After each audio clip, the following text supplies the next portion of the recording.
1. Pike fue el último en entrar.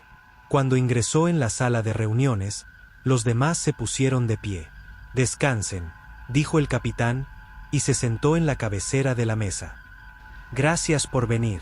Número 1. Asintió hacia su segunda al mando, sentada a su derecha. Ella se inclinó hacia adelante.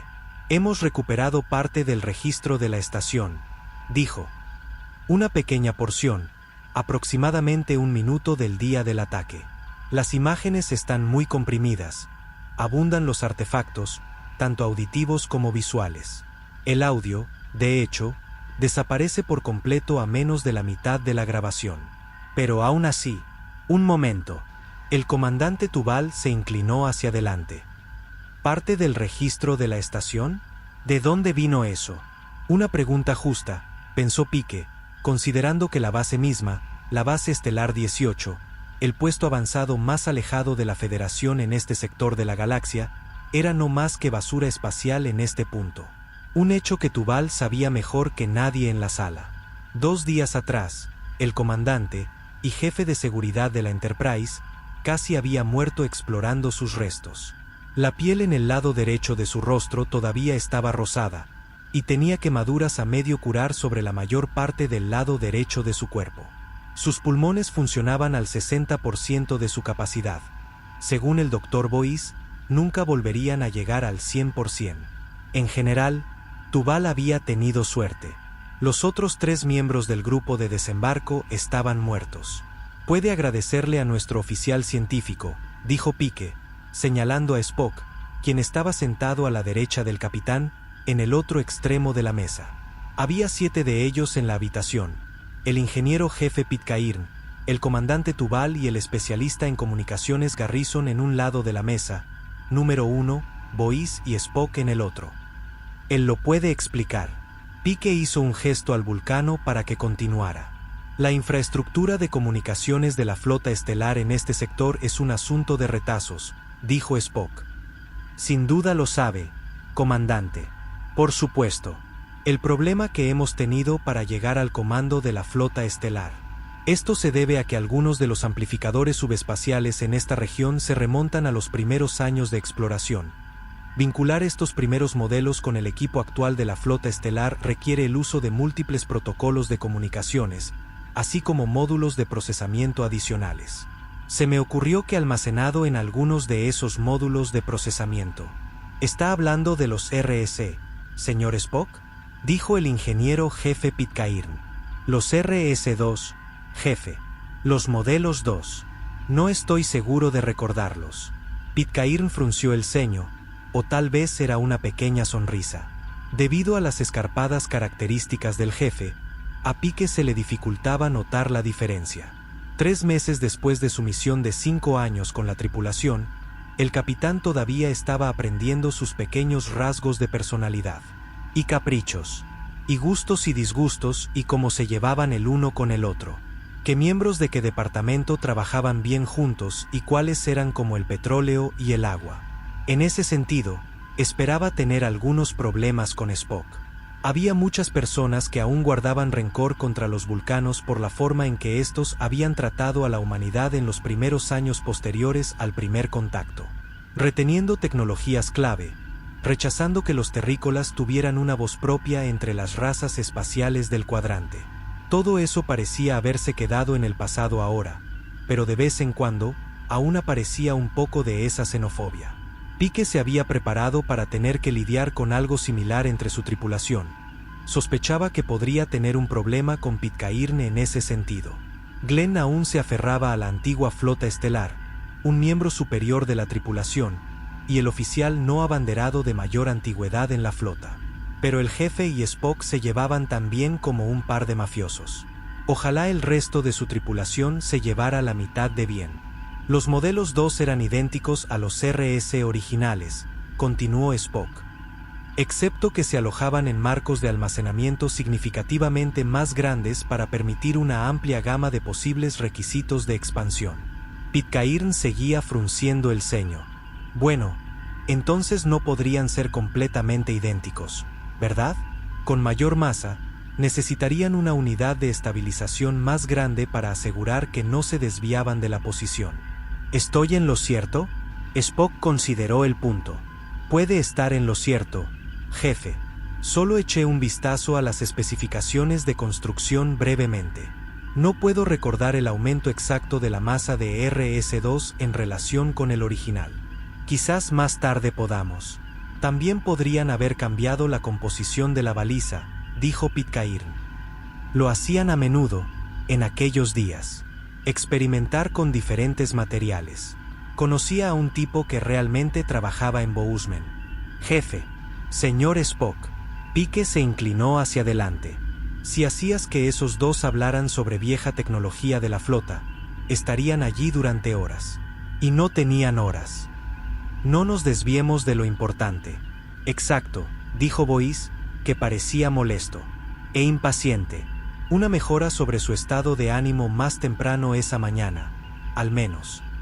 Capitán, agradecería que pudiéramos apurar las cosas. El Dr. Tambor todavía está en regeneración, como sabe. Una etapa crítica de la misma, de hecho. Y quiero, lo sé, interrumpió Pike. Quiere estar allí. Terminaremos esto tan rápido como podamos. El doctor asintió, con cara de piedra, tan enojado como cuando Pike había retirado a Tubal de la terapia de regeneración. Le queda otro día, dijo Boyce. Corre el riesgo de comprometer permanentemente su función pulmonar y de todo tipo de complicaciones. ¿Por qué hacerlo? No será muy bueno en una pelea. Tampoco lo certificaré para ningún tipo de misión exploratoria. Pike entendía las advertencias de su doctor, pero no sentía que tuviera opción en este momento. Necesitaba la experiencia de Tubal ahora. La terapia tendría que esperar. Si Khan estuviera vivo, sería un asunto diferente. Pero Khan estaba muerto, y la nueva segunda de Tubal era una jovencita, y no confiaría en su juicio en estos asuntos. Para responder a su pregunta, comandante, dijo Spock. El protocolo estándar de la flota estelar automatiza la duplicación de todos los registros base en los archivos de la flota estelar a través de la transmisión subespacial. Para la base estelar 18, esta duplicación se realiza a través del amplificador designado ECO 119, uno de los viejos amplificadores RS-2. Se me ocurrió que esos mensajes podrían necesitar procesamiento dentro de la unidad antes de ser transmitidos. Un corolario de esa suposición fue que partes de los mensajes podrían permanecer como información fragmentaria dentro de... ¡Oh! Una copia de seguridad automatizada, interrumpió Tubal. ¿Por qué no lo dijo? Spock frunció el ceño. Creo que acabo de hacerlo. El jefe Pitcairn se echó a reír. Solo él. ¿Qué? Dijo. Fue gracioso. Tal vez. Pero Pike no tenía tiempo para el humor en este momento. Muy bien. Ahora que todos entendemos cómo obtuvimos esta información, el capitán miró alrededor de la mesa y recibió una serie de asentimientos en respuesta. Echemos un vistazo. Número 1 se inclinó hacia adelante y agitó una mano sobre uno de los sensores de la mesa. Las luces de la sala de reuniones se atenuaron. La pared opuesta a Pike se convirtió en una pantalla, reproduciendo un video de estática. Los altavoces silbaron una versión de audio del mismo. Luego ambos se despejaron y la pantalla volvió a la vida. Pike y sus oficiales estaban mirando el interior de la torre de vuelo de la base estelar 18, una sala circular con ventanas del piso al techo. Un hombre con uniforme de la flota estelar estaba de espaldas a ellos. ¿Obtenido respuesta?, preguntó el hombre. Había dos mujeres sentadas en una consola de instrumentos justo ante él. La de la izquierda sacudía la cabeza. Nada, señor. Lo siento. Las imágenes del sensor continúan fluctuando. Comodoro. Eso provenía de una voz fuera de la imagen. Un considerable efecto fantasma. No soy capaz de determinar si estamos viendo una o dos naves aquí. ¡Qué gran ayuda! El Comodoro, el hombre que había hablado primero, se volvió hacia la cámara, fulminante, molesto, y le dirigió a Pike y a los demás su primera mirada de frente. El Comodoro Rafael Higueras. Había enseñado defensa personal en la academia en el primer año de Pike. Uno de los oficiales más condecorados del servicio. ¿Cómo? ¿Por qué? Había terminado al mando de una base estelar, mucho menos un remanso de base estelar como esta, era un enigma para Pike. Sin embargo, no perdería mucho tiempo o energía tratando de resolver esta cuestión. ¿Realizaron diagnósticos?, preguntó Higueras. Sí, señor. Todo funciona a la perfección, dijo la voz fuera de pantalla. Entonces dígame qué estamos viendo, dijo Higueras. ¿Qué tipo de nave? Como dije, es complicado determinarlo. Los sensores están teniendo problemas. Entonces adivine, espetó Higueras. Lo más parecido es un buque Klingon, señor. Clase ave de guerra. En la mesa de la sala de reuniones, Pitcairn maldijo por lo bajo. Tubal se movió en su asiento y juró en voz alta. ¿Tenemos datos para acompañar este audio?, preguntó el comandante. No, dijo Spock. Sin embargo, veamos el video ahora, por favor, dijo Pike. Guardémonos los comentarios. En la pantalla, Higueras se había dado vuelta otra vez y ahora estaba de espaldas a la cámara, mirando por la ventana de la torre. Pike no podía ver su rostro, pero sintió como si el hombre estuviera mirando a lo lejos. Como si pudiera ver lo que los instrumentos no podían en virtud de la pura fuerza de voluntad. Ríndete, Rafe, lo instó Pike en silencio. No te preocupes por lo que hay exactamente afuera, solo activa tus escudos. Activa una señal de socorro. Ahora, no esperes, porque si esperas. Pero, por supuesto, Higueras hizo precisamente eso. Esperó 3 segundos completos. Igual que la primera vez que Pike vio el video. El capitán tuvo que consolarse con la idea de que esos 3 segundos probablemente, al final, no habrían hecho ninguna diferencia. La potencia de fuego dirigida a la base estelar. Higueras y su gente estaban condenados de cualquier forma que lo miraras. Vayamos a lo seguro, dijo el comodoro. Activen los sistemas de defensa. Alerta amarilla para todas las naves. Y tráiganme. El comunicador de la base resonó. Aquí el doctor Corsine. Informen, por favor. Hablando del diablo. Higueras esbozó una sonrisa. Se inclinó sobre el oficial de comunicaciones y apretó un botón en la consola. Andreas, estábamos a punto. Hubo un repentino estallido de estática, y luego el video quedó en silencio, aunque en la pantalla, Higueras continuó hablando de la misma forma fácil y relajada. Actualmente estamos tratando de recuperar el audio de esta parte de la grabación, dijo Spock. Sin embargo, las probabilidades de hacerlo no son buenas. Higueras se enderezó de repente, con una expresión de alarma en su rostro. La consola frente a él comenzó a parpadear una sola línea de texto, blanca contra la pantalla negra. Disparos de armas detectados. Higueras se giró y caminó directamente hacia la cámara, ladrando órdenes cuando llegó. Por un segundo, su rostro ocupó la pantalla. Luego se oscureció. Las luces de la habitación volvieron a iluminación de nivel completo. Pitcairn fue el primero en hablar. Hijos de puta. Entonces fueron ellos después de todo. No importa lo que haya dicho Kritos, los malditos Klingon. El jefe miró a Pike. ¿Qué vamos a hacer, capitán? ¿Qué vamos a hacer? Pike miró hacia el ojo de buey en el extremo más alejado de la habitación, una ventana de 2 metros cuadrados con una vista del espacio. Por suerte, de 55 Hamilton, el asteroide que la Enterprise estaba actualmente orbitando. Una órbita geosíncrona a unos cientos de kilómetros hacia arriba los mantenía en posición sobre un pequeño parche negro que empañaba la superficie uniformemente gris. Hasta hacía unos días, los escaneos en primer plano de ese pequeño parche habrían revelado un arco iris de colores, no solo negro, sino el verde de los jardines hidropónicos, el azul de un lago artificial, los dorados de las ricas tierras de cultivo, la reluciente plata de una media docena de edificios de varios pisos, que en su conjunto constituían la base estelar 18. Había sido el hogar de 87 personas, civiles, personal de la flota estelar y sus familias, todos los cuales ahora eran polvo espacial. Esperaremos para ver qué tiene que decir la flota estelar, jefe. También tienen una copia de esa grabación.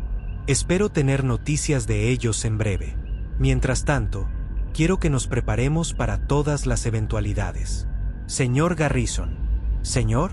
Asegurémonos de no experimentar ninguna de esas complicadas interferencias para contactar a la flota estelar durante los próximos días. Sí, señor. Una sugerencia. Si podemos transitar por el plano galáctico y elevar la nave por encima de las fuentes de interferencia. Pike sacudió la cabeza. Mantenemos una posición aquí por el momento, especialista. Sí, señor. Señor Tubal, jefe Pitcairn, se asegurarán de que la nave y su tripulación estén listos para el combate. Señor. Ambos hombres asintieron. El señor Spock está preparando un informe sobre el desarrollo de armas Klingon. Es posible que deseen revisarlo con él, más temprano que tarde. Sí, capitán, dijo Pitcairn. ¿Se refiere al dispositivo de camuflaje?, preguntó Tubal. Me refiero a muchas cosas, dijo Pike, incluyendo el dispositivo de camuflaje. Y supongo que yo prepararé la enfermería para hacer una instalación de triaje, dijo Boyce. Queremos estar listos para esa posibilidad, dijo Pike. Esperemos no llegar a eso. Pero si es así, dijo Boyce en voz baja, podría elaborar algún tipo de patógeno específico contra los Klingon, darles a esos bastardos asesinos un poco de su propia medicina. Ante esas palabras, la sala quedó en silencio. Un juego de palabras, por supuesto, agregó Boyce. Pike sacudió la cabeza. No es divertido, doctor. No lo es en absoluto. Y expresamente prohibido bajo Gorengar, agregó Spock. Sección 3 del tratado, párrafo 4. El uso deliberado de agentes biológicos / bioquímicos en cualquier forma dará como resultado. Está bromeando, Spock, dijo Pitcairn. Gorengar. ¿Cree que los Klingon le prestan atención a Gorengar? Boyce miró alrededor de la mesa. ¿Alguno de ustedes lo hace? ¿Oh? Suficiente, espetó Pike, golpeando la mesa con la palma de la mano, tan fuerte que la mitad de la gente en la habitación se sobresaltó. Boyce no fue uno de ellos. El doctor lo fulminó con la mirada. Pike le clavó también la vista. Doctor, dijo, manteniendo su voz perfectamente firme. Preparará la enfermería para servir como un posible centro de selección. También elegirá una ubicación de clasificación secundaria y la preparará también. Y recordará, como espero que todos lo hagan. Sus ojos recorrieron la habitación, mirando a cada uno de sus oficiales uno por vez. Que aún no tenemos pruebas de nada. Estamos recolectando información. No estamos en guerra, gente. ¿Queda claro? Hubo asentimientos alrededor de la mesa, de todos, incluido el doctor. Se sentó en silencio, con las manos entrelazadas sobre la mesa ante él, una sonrisa tirando de los bordes de sus labios. Una sonrisa totalmente falsa, y Pike lo sabía.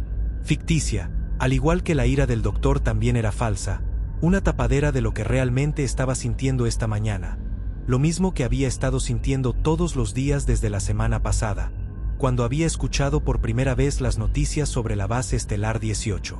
Dolor, angustia, una miseria tan profunda que Pike estaba dispuesto a perdonarle casi cualquier cosa en este momento. Pero la palabra clave era casi. Muy bien, pueden retirarse. Todos se pusieron de pie y comenzaron a dirigirse hacia la puerta. No, doctor, le dijo a Boyce. Usted no.